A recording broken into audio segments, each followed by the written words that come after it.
벌써 한 해가 절반이 지났습니다. 절반을 어떻게 잘 사셨습니까? 하나님께서 누구에게나 똑같은 24시간의 시간을 주셨고 그 시간을 또 순영할 수 있는 은혜 주셨는데 어떻게 후회는 없지요? 우리가 계속 후회만 남는다면 삶의 의미들이 자꾸 축소될 수밖에 없습니다. 그래서 후회하기보다 앞으로 나의 삶을 열어가실 주 하나님을 소망하는 그 믿음으로 우리가 살아가는 그런 성도들이 되시기를 바랍니다. 그동안 우리는 이제 로마서 1장부터 1절부터 23절까지 말씀을 보면서 사도 바울이 복음을 부끄러워하지 않는 이유, 또 이 땅의 사람들이 장차 하나님의 심판 때 앞서서 핑계하지 못할 이유, 그리고 지난 시간에는 경건하지 않은 사람들의 특징에 대해서 말씀을 드렸습니다. 이런 말씀을 통해서 우리가 참 과연 나의 삶 속에 하나님의 거룩한 복음에 대한 반응은 어떻게 나타나고 있을까? 장차 하나님의 거룩한 심판대 앞에 섰을 때 나 또한 핑계치 않는 그러한 고백으로 하나님 앞에 설 수 있을까? 세상에 경건하지 않는 자들이 걸어가는 그 걸음이 혹시 나의 삶의 자리에는 나타나고 있지는 않을까? 이런 질문들을 우리 스스로에게 해보고 스스로에게 반문해 보면서 저와 여러분들이 참 불의와 불경건, 하나님께서 기뻐하지 아니하는 그 걸음을 걷는 자가 아니라 비록 연약하고 부족할지라도 참 우리의 삶의 자리가 연약할지라도 결단코 나를 놓지 않으시는 하나님 안에서 경건의 삶으로 저와 여러분들이 참된 하나님의 진정한 예배자로 자리매김한다면 우리 하나님 아버지께서 참으로 기뻐하실 것입니다. 그런 소망들이 우리 가운데 있기를 소망합니다. 자, 이제 오늘 이어지는 본문은 지금도 하늘로부터 내리고 있는 하나님의 진노에 대한 세 가지를 말씀하고 있어요. 24절부터 25절 이게 첫 번째 행태고 26절, 27절이 두 번째고 28절로 32절 말씀이 세 번째 행태입니다. 첫 번째 행태는 마음의 정욕대로 더러움에 내버려 둔다 하는 사실이고, 두 번째는 부끄러운 욕심에 그대로 내버려 둔다는 것이고, 세 번째는 마음 하나님 두기를 싫어하는 그 사람들에게 상실한 마음대로 내버려 둔다는 것입니다. 모두 어떻게 해요? 그냥 버려둔다는 거죠. 사람의 모든 불경건과 불의의 죄로 인해서 지금 하늘로부터 쏟아지고 있는 그 하나님의 진노는 무슨 형태로 나타나고 있습니까? 내버려 둔다는 형식으로 나타나고 있습니다. 내버려 둔다, 신학적 용어는 유기죠. 유기. 오늘날 우리가 쓰는 단어로 바꾸면 버려둔다가 무슨 말씀일까요? 그림자 취급한다. 누가요?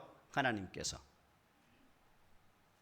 하나님께로부터 나 자신이 그림자 취급을 받으면 그보다 큰 징계가 없다는 사실, 바로 그것이 가장 큰 하나님의 진노라는 사실을 본문은 우리에게 증거합니다.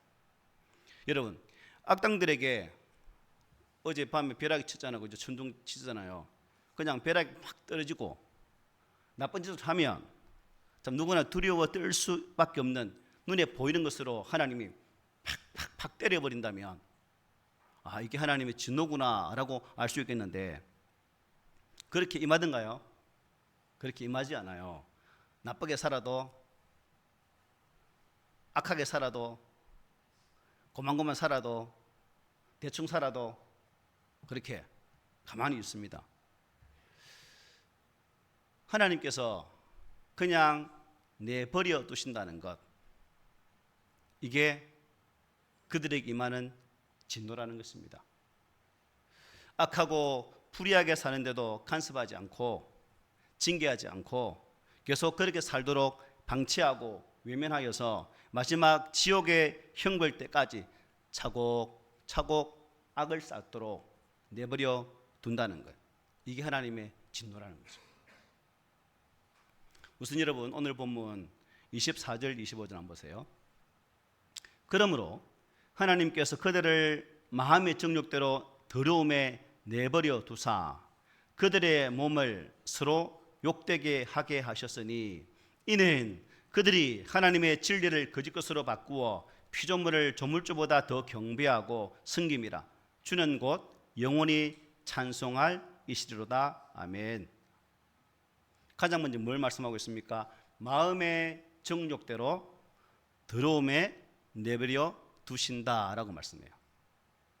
정욕대로 사는데 내버려 두는 것, 더럽게 사는데 더러움에 그냥 내버려 두는 것, 이게 뭐라는 거예요? 하나님의 벌이라는 겁니다. 보통은 여러분 아무 일도 생기지 않으면 불안한 하나님이 안 계신가 보다 라고 생각하죠. 또 아무 일도 생기지 않은 그 자체를 누구 벌이라고는 생각하지 않습니다. 그냥 이렇게 사는 게 일상인가 보다라고 생각하는 거죠. 그러나 성경은 더럽게 사는데도 아무 일도 생기지 않는 그것이 뭐라고요? 가장 무서운 하나님의 진노요, 벌이라고 말씀합니다.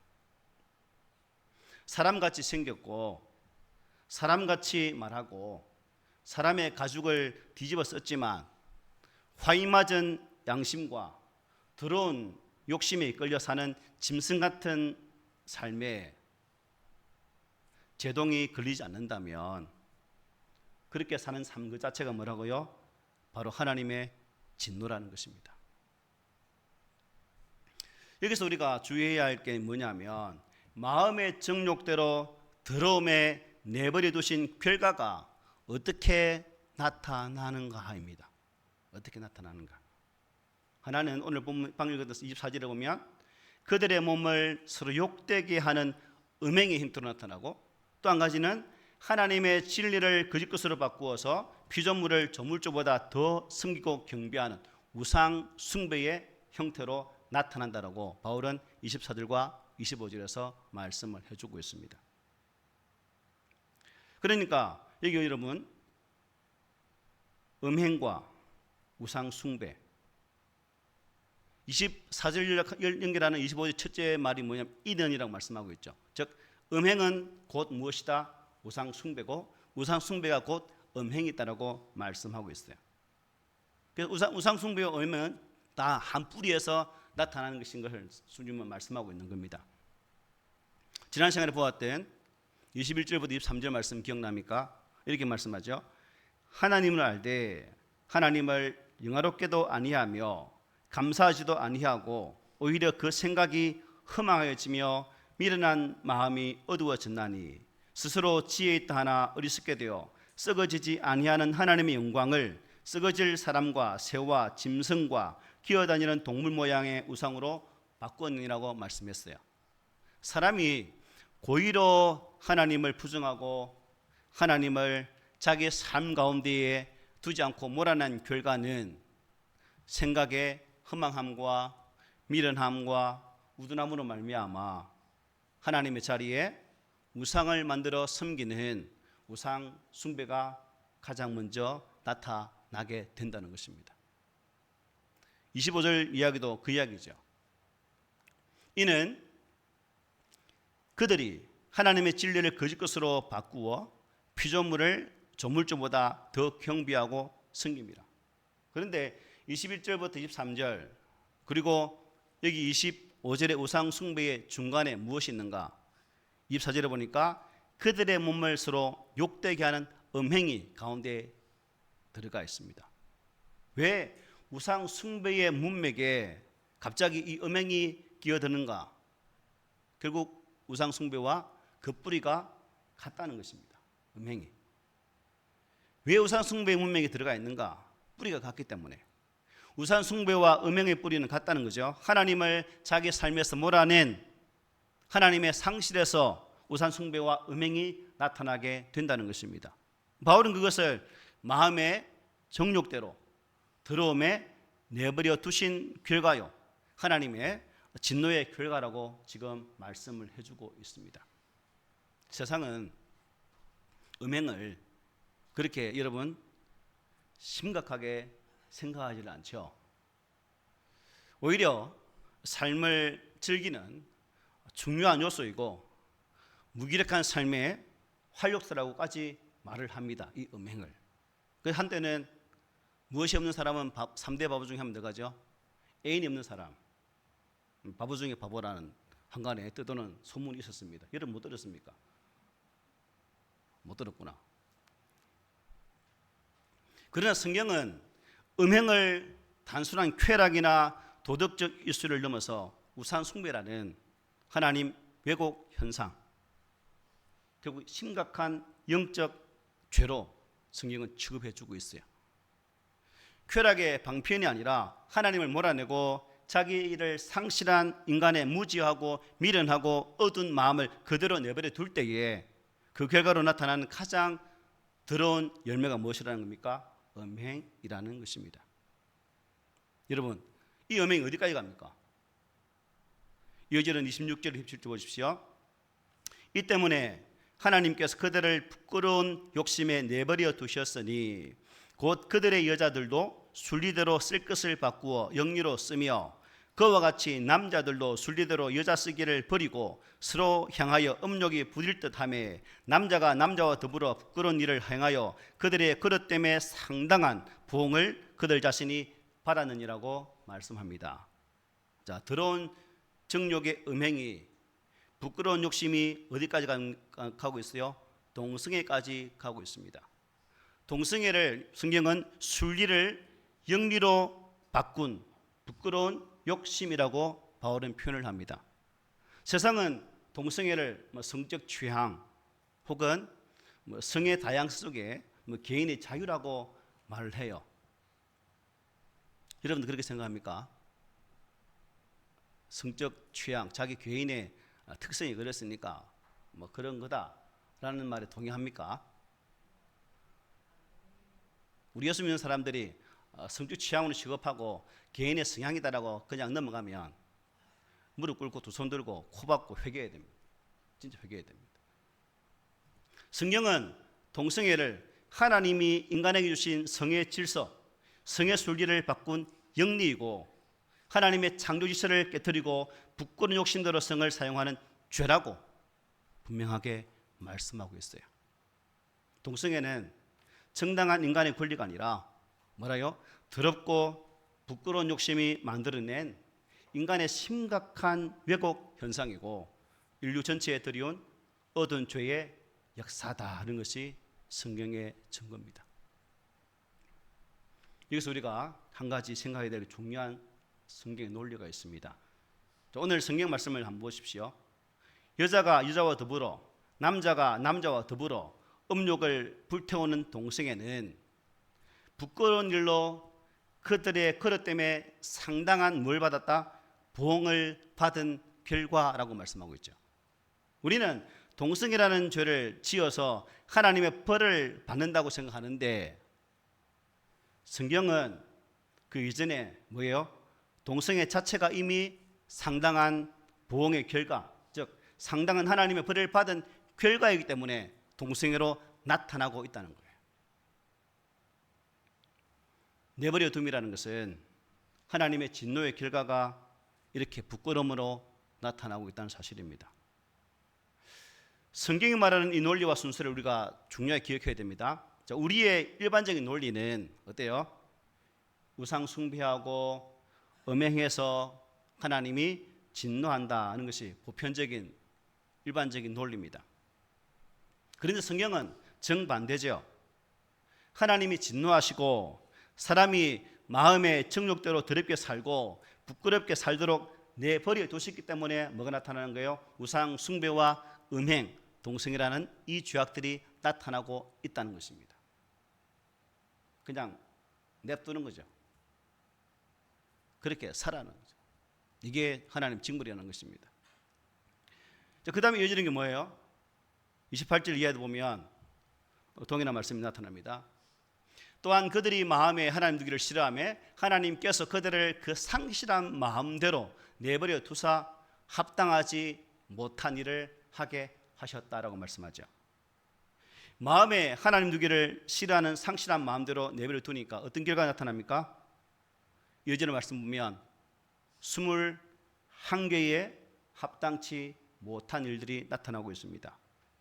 이렇게 살도록 내버려 두시는 것이 지금 임하고 있는 하나님의 진노인 것을 증거합니다. 이런 짓을 하기 때문에 벌을 받는 것이 아니라 이미 내리고 있는 벌을 받고 있기 때문에 그렇게 살고 있다는 거죠. 벌을 받고 있는 게 그 모양 나타나는 겁니다. 똑같은 논리죠. 이게 상실한 마음이란 보면 실성한 마음, 더 똑똑한 말로 표현하니까 미친 마음을 의미하고 있더라고요. 하나님을 마음에 두지 않으면 어떤 마음이 되는가? 실성한 마음, 즉 미친 마음이 된다는 거예요. 미친 마음이. 미친 마음 그대로 내버려 두니까 어떤 열매가 맺히는 겁니까? 29절 31절에 말하죠. 모든 불의, 추악, 탐욕, 악의, 시기, 살인, 분쟁, 사기, 악독, 수군수군, 비방, 하나님 미워하고 능욕하는 자, 교만하여 자기를 내세우고 자랑하며 부모를 거역하며 또한 우매하고 배약하고 무성하고 결국 이 마지막 어디까지 갑니까? 무정한 쪽으로 달려갑니다. 미친 자가 무지하고 힘이 세면 그 자체가 뭐예요? 큰 벌이죠. 여러분, 사람은 하나님과 친밀한 교제를 위해서 하나님 형상으로 지음받았습니다. 믿으세요? 그러므로 그 안에 무엇으로 채워져야 돼요? 우리의 마음의 공간은 하나님으로 채워져야 됩니다. 그런데 하나님을 버리고 하나님께 버림받으면 그 영적 공간을 채울 수가 없다는 거죠. 그래서 사람들이 이 빈 마음, 빈 공간에 무엇을 채운다는 겁니까? 우상 숭배로 채우고 더러운 정욕과 부끄러운 욕심으로 채우고 음행과 술과 약물과 동성애와 기타 등등으로 그 빈 공간을 채워서 만족하기를 원한다는 겁니다. 그런데 채워집니까? 채워지지가 않죠. 그러니까 속에서 더 부끄럽고 더 실성한 사회가 지금 되어가고 있는 거예요. 세상이 실제로 여러분 그렇게 흘러가고 있죠. 여러분은 오늘날 이 세상, 여러분 살고 있는 이 세상을 어떻게 표현하고 싶습니까?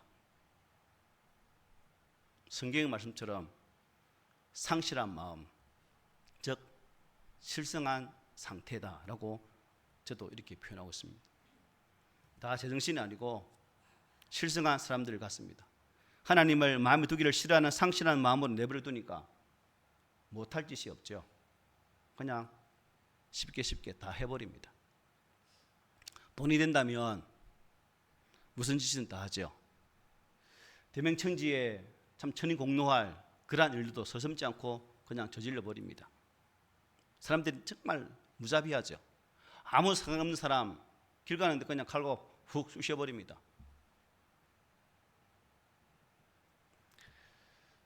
영화를 봐도 그렇죠. 옛날 영화 그래도 영화를 보면 폭력이 그렇게 난무하지는 않았어요. 요즘은 영화를 보면 어떻습니까? 시원하게 시원해요. 마동석 같은 사람이 나와서 그냥 막 표면 속이 시원해요. 대리만족이랄까요? 옛날 영화는 그렇게 폭력적이지 않죠. 서부 영화 한번 보셨나요? 하나, 둘, 셋, 빵. 총알 한 방이면 끝납니다. 요즘 총알을 엄청 많이 쏴요. 한 방이면 악당은 꼴까닥, 선한 자는 살아요. 권선징악이 강했죠. 요즘은 권선징악도 없는 것 같아요. 그냥 무조건 폭력이 난무하는 그런 영화가 판을 칩니다. 무자비해지는 거죠. 경제도 보십시오. 여러분 정치를 한번 보십시오. 그들을 보면 얼굴 판이 그 면상이 너무 두꺼운 것 같아요. 철판이 자동차 차보다 더 두꺼워가지고, 아니 장갑차보다 더 두꺼워가지고 부끄러움을 전혀 몰라요. 우리 같으면 부끄러워 고개 숙인데 그거 없어요. 당당해요. 뭐 고개 들고 국민 보든 말든 참 이게 뭡니까? 또 법을 한번 보십시오. 자기 출신의 줄 라인에 따라서 판결하죠. 뭐 공이 저울 추 아무 상관없습니다. 그걸 보고 있으면 속에서 그냥 말 불이 나는 거 아니고 핵폭탄이 터집니다. 그냥 내 속에서 팍 터집니다. 참 뻔뻔하죠. 뻔뻔해. 한숨밖에 안 나네. 그렇게 내버려두는 것이 뭐라는 거예요? 벌이라는 겁니다. 지금 우리가 사는 세상과 사회는 이미 하나님의 벌을 받고 있다는 거예요. 지금 이 세상이 하나님의 진노 아래에 있다는 것입니다. 우리는 이렇게 생각하죠. 내 생각과 내 계획이 맡기지 않고 형통하면 복이다, 좋아합니다. 그렇죠? 기도 제목 보면 형통하기를 원합니다라고 많이 기도 제목을 냅니다. 그러나 여러분도 인지할 거예요. 분명히 욕심인데도 이 잘못된 욕심임에도 불구하고 욕심대로 이루어지면 복이 아닌 그 뭐예요? 버린 것을 우리는 알아야 됩니다. 잘못된 것인데 잘 된다는 것은 이미 벌이라는 거죠. 자기가 하고 싶은 대로 하고 사는 것이 자유와 행복이 아니에요. 하고 싶은 것이 더럽고 부끄러운 욕심으로 달려간다면 그보다 더 큰 문제가 어디 있겠습니까? 더러운 것을 더러운 줄 모르고 부끄러운 것을 부끄러운 줄 모르면 그보다 더 큰 벌이 없다는 것이죠. 여러분, 예를 들어서 어떤 사람이 남을 생각하지 않고 자기 기분대로 자기 마음대로 사는 사람이 있다고 한번 가정해 봅시다. 옆에서 잘못한다고 앞에서 아무리 눈총을 레이저 광선을 팍팍팍 쏘아도 전혀 개의치 않고 그렇게 살아간다면 어떻게 반응해요? 사람들의 모습은 말하다가 어떻게 해요? 포기해버리죠. 아이고만 니 그렇게 살다가 속된 말로 뭐 해라? 이거 지읒 해라 하죠. 저 말하기가 그래서 이 말을 안 할게요. 사람 취급을 안 해요. 자기 마음대로 하고 싶은 대로 산다면 결국 그대로 가만히 있다는 것은 뭐예요? 그게 벌이다는 겁니다. 벌이다. 이 시대가 그렇게 되어가고 있습니다.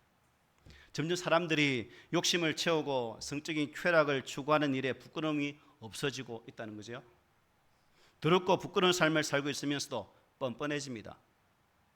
돈을 버는데 수치심이 없습니다. 부끄러움을 모릅니다. 더럽게 벌어도 잘 쓰면 된다라고 생각합니다. 그래서 점점 무자비해지고 무정해지는 사회가 되고 있는 것이죠. 여기 나오는 여러분 21가지 목록 중에서 혹시 여러분 이거는 좀 낯설다 라고 하는 항목이 있습니까? 우리 살아가면서 이거는 우리 사이에 없는 것 같아 라고 눈만 뜨면 버려지는 현상 아닙니까? 그죠? 유서나 내 삶의 자리에서 그냥 들려지고 보여지는 것이 이 21가지 항목 속에 다 포함돼요. 혹시 낯설다 하는 부분 있나요? 물론 사회와 사람에 따라서 경중의 차이는 존재할 수 있겠지만 이것이 지금 저와 여러분이 살아가는 이 사회의 실체입니다. 모습이라는 거죠. 지금 임하는 하나님의 진노는 뭐라는 거예요? 내버려 둔다는 겁니다. 저는 이 말씀을 준비하면서 우리가 신앙생활을 하면서 하나님이 간섭하지 않으니까 하나님께서 나의 삶을 이렇게 저렇게 손질을 안 보시니까 이대로 살아도 되나 보다라고 착각한다면 안 된다는 거죠.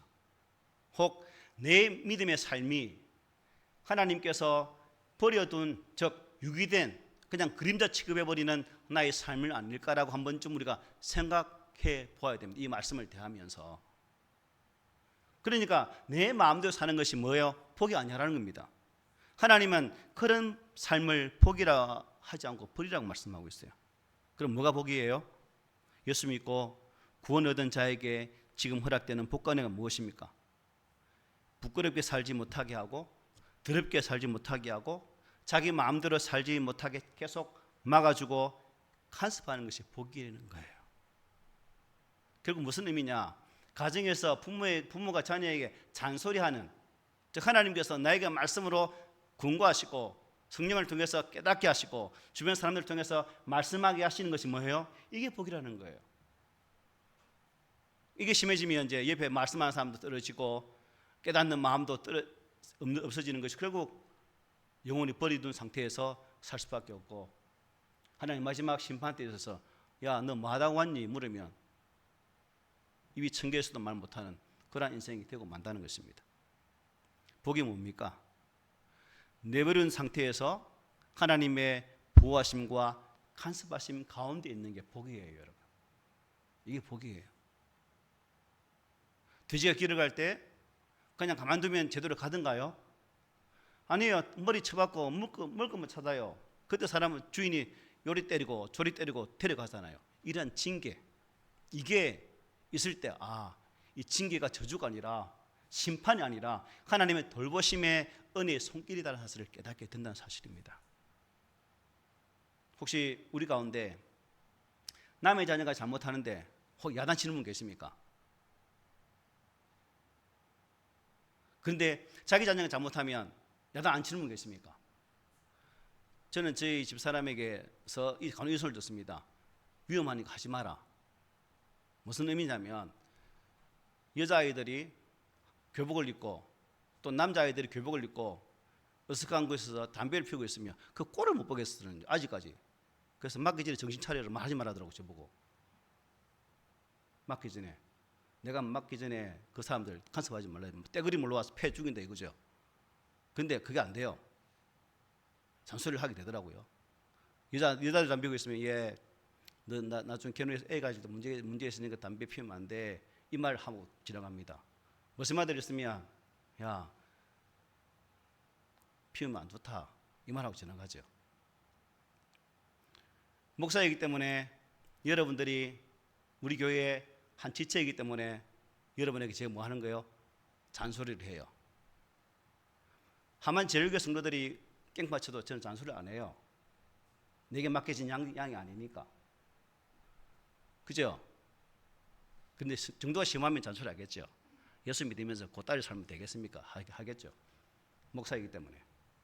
어쨌든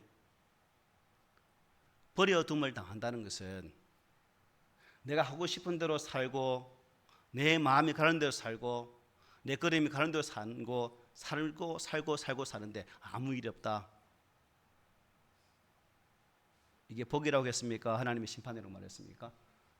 네. 우리 신앙인들은 이 부분을 깊이 있게 생각해야 됩니다. 유기된 자로 살 것인가? 아니면 징계 가운데 살면서 하나님께서 주시는 그 은혜 가운데 살 것인가? 하나님께로부터 내가 그림자 취급을 받고 있는 인생은 아닌가? 아니면 지금도 나의 목자가 되셔서 내 삶의 걸음을 순간순간 인도하시는 그 하나님 은혜가 내 삶에 있다라고 고백하며 사는 나의 모습인가? 여러분, 우리 이 땅 살아가면서 많은 것들을 하게 되죠. 간혹 부동산도 사게 되고, 어떤 사람들은 주식도 사게 되고, 또 어떤 사람들은 코인도 사고, 또 어떤 사람들은 로또도 삽니다. 근데 로또 1등 되면 좋겠죠. 근데 하나님께서 그 못되게 하도록 가장 버려두는 게 못되게 하는 것 같아요. 왜냐? 그게 잘 되면 결과가 뻔하거든. 하나님 눈에 보이시거든. 그러니까 1등 안 되게 계속 막는 것 같아요. 그래서 우리 예수 믿는 사람들이 투자할 때 항상 뭐 차 타요? 무슨 차 탄다고 해요? 막차를 타는 게 많죠. 막차 타도 되던가요? 막차를 타니까 안 되죠. 하나님이 막으시는 거예요. 막는다는 것이 은혜입니까? 저주입니까? 그게 은혜예요. 아무도 아멘 안 할 것 같아. 그게 은혜라는 겁니다. 그게 2024년도 오늘까지 살아오면서 하나님께서 나 같은 못난 것도 사랑해 주셔서 여기까지 오게 해주셨습니다. 참 부끄럽지만 부끄러움 가운데 두지 아니하시고 말씀의 회초리를 들어서 읽을 때마다 마음의 감동을 주게 하신 하나님이 계시다는 것 사실이 우리 인생의 가장 큰 복이에요. 그래서 저는 오늘 성경 말씀 디도서의 말씀 읽고 이 설교를 마치고자 합니다. 우리 함께 읽어볼까요? 시작. 모든 사람에게 구원을 주시는 하나님의 은혜가 나타나 우리를 양육하시되 경건하지 않은 것과 이 세상 정욕을 다 버리고 신중함과 의로움과 경건함으로 이 세상에 살고 복스러운 소망과 우리의 크신 하나님 구주 예수 그리스도의 영광이 나타나심을 기다리게 하셨으니 그가 우리를 대신하여 모든 불법에서 우리를 속량하시고 우리를 깨끗하게 하사 선한 일을 열심히 하는 자기 백성이 되게 하려 하심이라. 아멘. 예수 그리스도의 십자가는 우리를 더러움이 아닌 거룩함으로 부르는 십자가입니다. 우리 예수님의 부활은 부끄러운 욕망이 아니라 참된 열망을 향하게 하는 하나님의 거룩한 생명입니다. 예수 믿는 사람들은 십자가와 부활의 생명이 작동하고 있고 또 죽을 때까지 하나님의 보호와 간섭이 있기 때문에 어떤 형태로든 불편할 수밖에 없습니다. 예수 믿으면서 하나님의 간섭하심이 불편하다고. 왜 이랬습니까? 하나님 그냥 저를 버려두시면 안 됩니까? 라고 말하는 것 자체가 하나님께 대항하는 것이죠. 그러므로 저와 여러분들은 바울이 로마서 1장 시작하면서 내가 복음을 부끄러워하지 않습니다. 왜요? 복음에는 하나님의 우리를 구원케 하신 하나님의 능력이 나타나기 때문에는 저는 복음을 부끄러워하지 않습니다. 비록 나의 삶에 하나님의 간섭이 있고 하나님의 징계가 있고 하나님의 나를 향한 역사하심이 있다면 오히려 저는 감사하겠습니다. 버려둠을 당하지 않고 하나님의 간섭하심이 있다는 사실이 곧 내 삶의 복입니다라고 고백하는 이 모습이 저와 여러분들의 모습이 되어야 되지 않겠습니까? 그러므로 징계 채찍이 때릴 때 오히려 감사하시고 하나님이 그냥 있는 듯 없는 듯 하나님 계신가? 라는 느끼는 그런 삶을 살고 있다면 즉시 회개하시고 돌이키셔서 하나님의 은혜 보좌 앞으로 나와서 하나님 저와 함께 해주시기를 원합니다. 하나님과 관계를 맺으며 이 관계성 속에서 내 삶이 참된 복 가운데 있기를 소망합니다라고 구할 수 있는 그러한 믿음이 저와 여러분들의 믿음이 되기를 오늘 말씀으로 고민을 드립니다. 아멘.